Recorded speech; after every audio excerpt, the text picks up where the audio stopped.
নবী বলছেন, আল্লাহ আমার উম্মত যদি জাহান্নামে থাকে আমি কিন্তু জান্নাতে যাব না। আল্লাহ বলছেন আপনি না গেলে তো জান্নাত উদ্বোধনই হবে না। এবারে মামলা কি দাঁড়ালো? আল্লাহ পাক বলে যে আমি তাহকামুল হাকিমিন নিজেকে বলেছি, বিচার না করলেও তো জিনিসটা সুন্দর হয় না। অনবী একটা কাজ করেন, ওয়ালা সাউফা ইউতিকা রাব্বুকা ফাতারদাত, আমি কাউকে বলি নাই, আপনাকে না বলেছি। ওমা আরসালনাকা ইল্লা রাহমাতাল লিল আলামিন, কারো সম্পর্কে নাজিল করি নাই, আপনাকে দিয়েছি।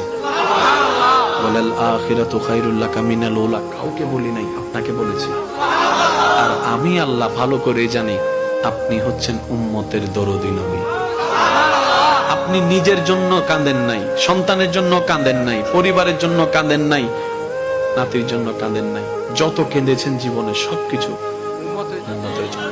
এমনকি হাসরের ময়দানে যখন সর্বপ্রথম আমাদের নবীকে আল্লাহর হুকুমে তোলা হবে, আমাদের নবী উঠেই জিব্রাইল আলাইহিস সালামকে প্রথম প্রশ্ন করবে, ও আমার ভাই জিব্রাইল, আমার উম্মত গুলা কোথায়? আইনা উম্মতি, আইনা উম্মতি, আমার উম্মত কোথায়, আমার উম্মত কোথায়?